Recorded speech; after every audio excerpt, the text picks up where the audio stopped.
Shalom, hermanos y amigos del remanente Una Fe Inteligente. Hoy estudiaremos la parashá número 31, que queda en el libro de Levíticos, capítulos del 21 al 24. Vamos a orar. Abba, yo le pido que sea usted guiándonos durante el estudio de su palabra, para que sean sus palabras las que impacten nuestra alma y sea su corazón ministrando nuestro corazón. Padre, gracias porque su palabra es viva y eficaz y siempre nos exhorta y nos encamina a un nuevo propósito. Se lo pido en el nombre de su Hijo Yeshua. Amén.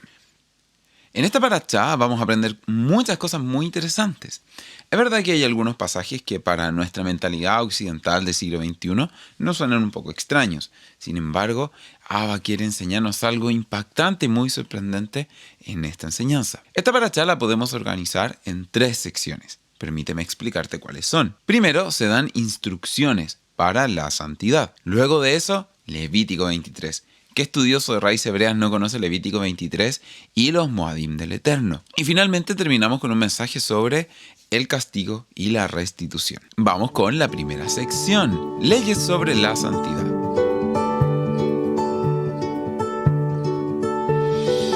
En los capítulos 21 y 22 se nos van a dar instrucciones muy específicas respecto de cómo los sacerdotes debían mantener la santidad mientras servían en el templo. Uno podría pensar, ya ahí, ¿y eso qué tiene que ver conmigo? Bueno, es necesario recordar 2 cosas. Primero, que la palabra establece que nosotros somos sacerdotes en el orden de Melquisedec, siendo Yeshua nuestro sumo sacerdote.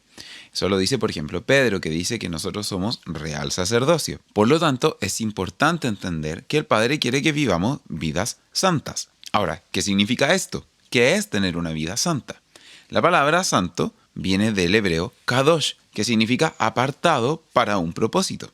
Entonces, el Padre te tomó y te apartó, te dio un rol esencial e importante.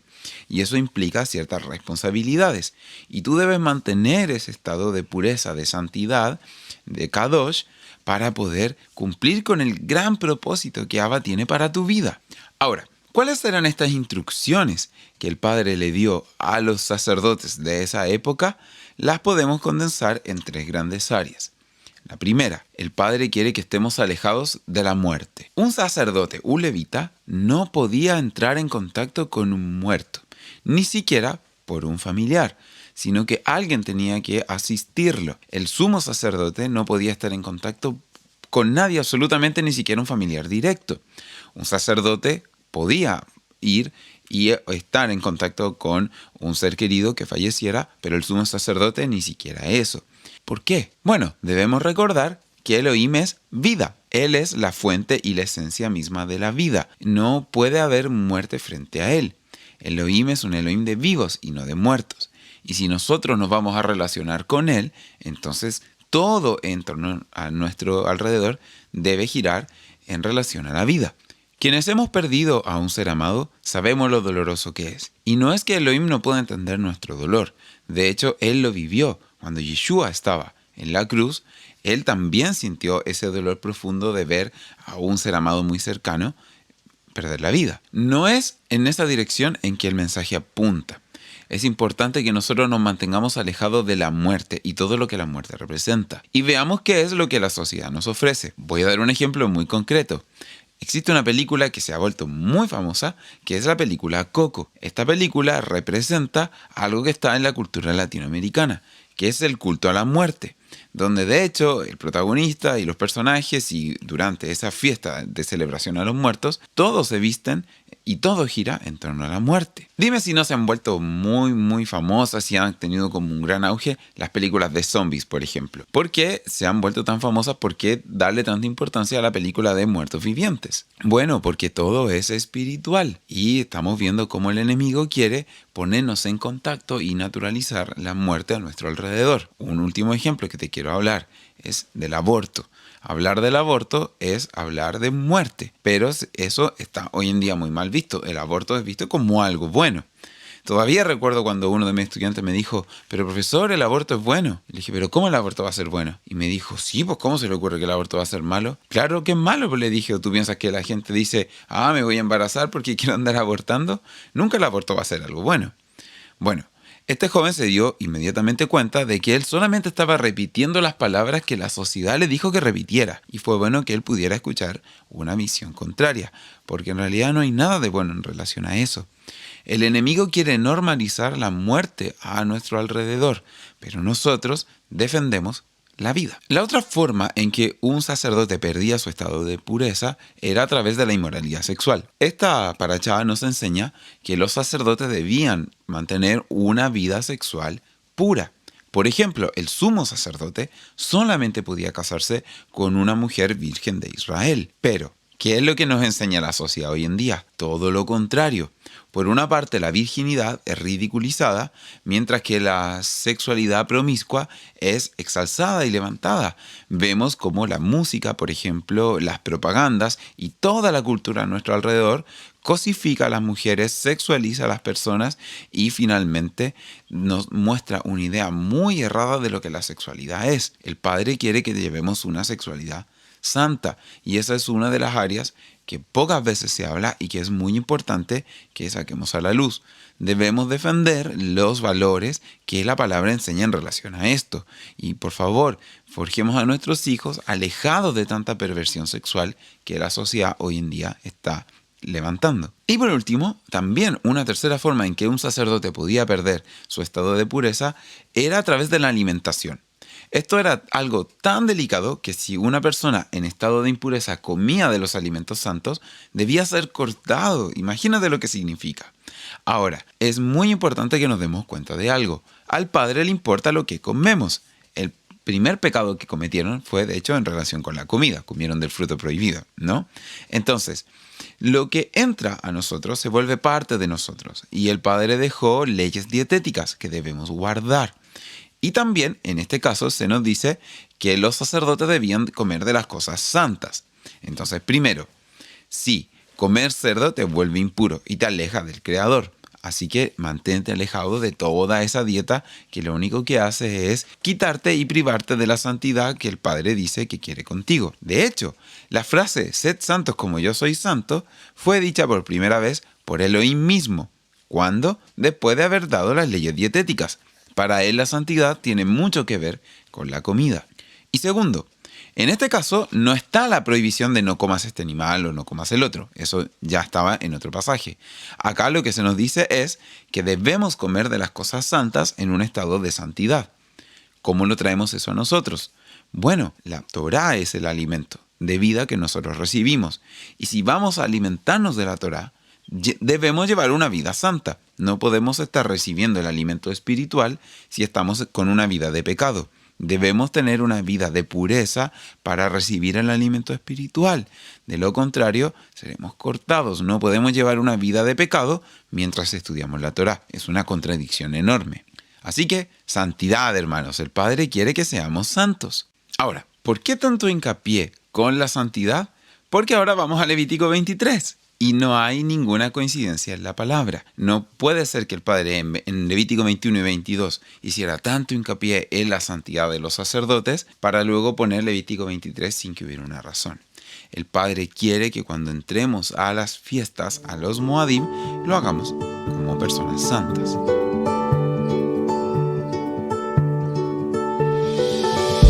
Entonces, punto número 2 de esta paracha, los Moadim. Los Moadim, o las fiestas del Eterno, son las citas divinas que tenemos con el Creador del cielo y de la tierra. Son uno de los momentos más hermosos del año que nosotros podemos vivir. Y también son uno de los temas más estudiados de las raíces hebreas. Así que yo pensé, ¿qué puedo decir de esto si ya lo hemos estudiado tanto? Así que bueno, después de mucho orar y reflexionar, quisiera poder presentarte a los Moadim en dos áreas. Quiero que podamos ver qué enseña este Moadim respecto de Yeshua y también cuál es el desafío que deja este Moadim para nuestra vida. Entonces, en Levítico 23 se nos dan 7 fiestas anuales. La primera de las 7 fiestas anuales es Pesach. En Pesach se recordaba la salida del pueblo de Israel de la tierra de Egipto a través del sacrificio de un cordero, ¿no es cierto?, para que el pueblo pudiera salir y salvar la vida de los primogénitos. Esto nos habla de Yeshua. Yeshua es ese cordero de Pesach que dio su vida por nosotros para pagar el precio y que la muerte pasara por alto de nuestra vida y podamos entrar a pacto. ¿Cómo se relaciona esto contigo? Bueno, porque en Pesaj tú tomas la decisión de ser parte del reino de Israel. O te quedas en Egipto o te vas en Pesaj. Por eso es que dice que ningún incircunciso comerá de la Pascua. Luego de esto viene panes y levadura. Una fiesta en la que no puede haber levadura en nuestra casa y mucho menos podemos comer nada que sea leudado. ¿Cómo se relaciona esto con Yeshua? Bueno, porque Yeshua quita la levadura del mundo, o sea, el pecado. Y además nos desafía a nosotros a hacer este autoexamen y quitar todo orgullo, soberbia y pecado de nuestras vidas. Después de Pesaj, tú esperas al Shabbat semanal y el día siguiente es Bikurim o la fiesta de las primicias. En esta fiesta lo que tú debes hacer es entregar lo mejor de ti. ¿Cómo se relaciona con Yeshua? Porque Yeshua se levantó como las primicias. Él resucitó en Bikurim y entregó una ofrenda de primicias al Padre en el tabernáculo celestial. ¿A qué nos desafía esto a nosotros? A que debemos dar lo mejor de nosotros para Bikurim. Y en realidad deberíamos darlo siempre. Pero en Bikurim entregamos lo mejor. Lo primero y lo mejor de nuestra vida lo consagramos al Eterno. Y también se da inicio a la cuenta. Aprendemos a contar hasta 50. Estamos hablando de Shavuot o Pentecostés. Te dice la palabra, cuenta 7 semanas y añádele un día. Eso nos da 50 días. ¿Qué ocurrió? En la antigua historia de Israel, la Torá fue entregada en el monte Sinaí. Pero hace 2000 años atrás, Yeshua dice, yo les voy a dejar a mi mejor amigo, al Consolador, a quien les va a enseñar cómo se debe guardar esa Torá que yo les había entregado antes. Ese es el Espíritu Santo, el Ruach HaKodesh. ¿Cómo se relaciona esto con nosotros? Bueno, en ese día somos bautizados por fuego. El Ruach HaKodesh viene a nuestra vida y nos da poder para guardar Torah, para vivir vidas de santidad y para impactar las vidas de otros. Estas eran las fiestas de la primavera. Faltan las fiestas del otoño. Vamos allá. Y comenzamos con Yom Teruah, el día del gran sonido del shofar. Es una fiesta que se dice que el día y la hora nadie conoce. Eso suena mucho a las palabras que dijo Yeshua respecto de su retorno. Sabemos que nuestro Mesías volverá y sabemos que Él volverá para Yom Teruah. Y aunque tú te estés preguntando, ¿pero no se supone que el día y la hora nadie lo sabe? Bueno, el día y la hora exacta nadie lo sabe porque tenemos un rango ahí de tiempo donde el Eterno quiere que estemos alzando nuestra mirada al cielo en la espera de nuestro Redentor. Luego de esto viene Yom Kippur, o Día del Juicio, que es cuando Yeshua juzgará a las naciones por todas las acciones que ellos han cometido. ¿Cómo se relaciona esto con nosotros? Bueno, es un día de ayuno y de afligir el alma, donde nosotros debemos orar y clamar por misericordia y ser cubiertos, que es la raíz de la palabra Kippur o Kafar, cubiertos por nuestro Mesías, que nos guarde de este tiempo de juicio. Y finalizamos con la fiesta de Sukkot o de tabernáculos. ¿Cómo se relaciona con Yeshua? Bueno, son las bodas del Cordero. Es el tiempo en que el novio entra a pacto con su novia. ¿Y qué debemos hacer nosotros? Preocuparnos mucho de poder estar en su suca, en su tienda, de estar habitando en la boda con él. Alto, alto, alto. Pero Levítico 23 también hay otra fiesta. Y es la fiesta que estás celebrando hoy, junto a todos los hermanos que están viendo esta transmisión. ¿Qué? ¿Hoy día hay fiesta? ¿Cuál? Shabbat. Hoy es el día en que estamos guardando la fiesta de Shabbat. Shabbat es la fiesta semanal que el Padre tiene con nosotros. Es una cita muy importante y muy especial donde Él aparta este tiempo para compartir con su pueblo Israel en las 4 esquinas de la tierra. Y es una profecía. ¿Profecía de qué? De que estaremos viviendo en ese Shabbat milenial con nuestro Mesías Yeshua, el amado de nuestro Al. Pero la parashá no ha terminado. Nos queda el capítulo 24, que nos da un importante mensaje sobre castigo y restitución.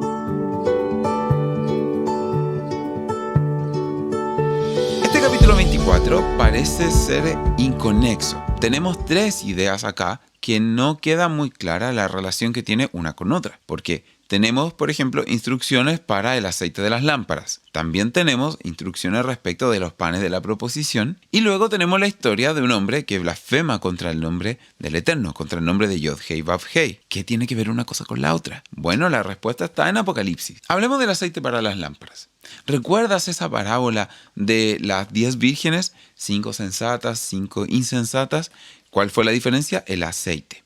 El aceite representa nuestras acciones justas. El aceite representa lo que sale de la oliva, que somos nosotros, cuando es presionada. Entonces, cuando tú actúas bien, inclusive bajo presión, entonces das aceite y ese aceite mantiene encendida tu lámpara. El aceite es la obra del Ruaj en nuestra vida. Luego de eso se nos habla acerca de los panes de la proposición. ¿A quién representan los panes de la proposición? A Yeshua. Él es el pan de vida. Él es el maná que cayó del cielo. Cuando Él tomó el pan y lo partió, dijo, esto es mi cuerpo.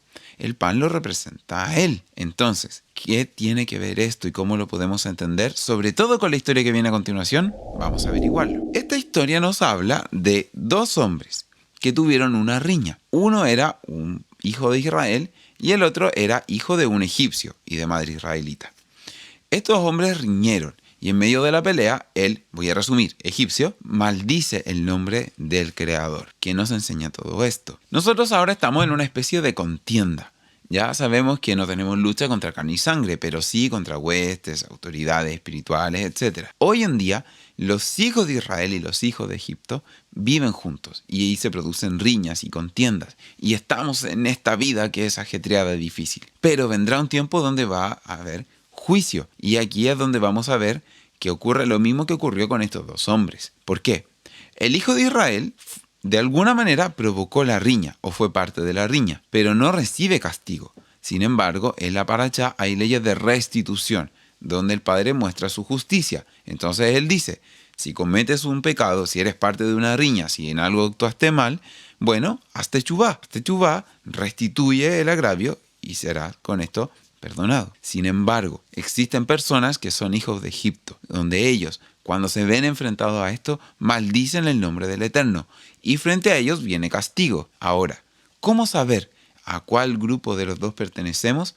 Y aquí es donde está la clave, con el aceite y el pan. Dice Apocalipsis que la novia tiene dos características. La novia está vestida de lino limpio, blanco y resplandeciente, que son las acciones justas de los santos. Y el pueblo de Israel tiene dos características. Una, que tiene el testimonio de Yeshua. Los panes de la proposición conocen a Yeshua, tienen a Yeshua en su corazón. Y dos, guardan sus mandamientos, tienen aceite, obedecen su instrucción.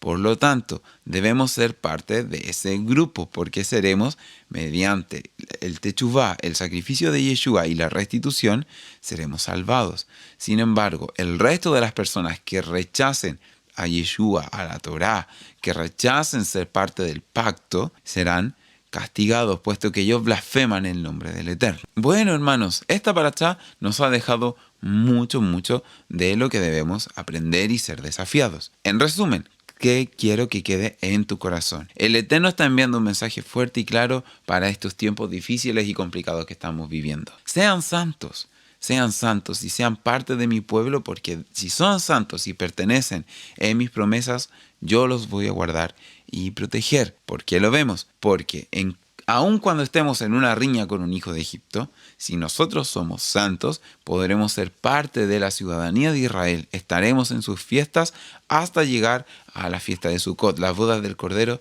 donde estaremos con nuestro Elohim, con nuestro amado Yeshua en su reino. Mi amado, amada hermana, que el Eterno te bendiga grandemente. Desde Chile te mando un abrazo enorme y que Abba te bendiga y te guarde. Shalom.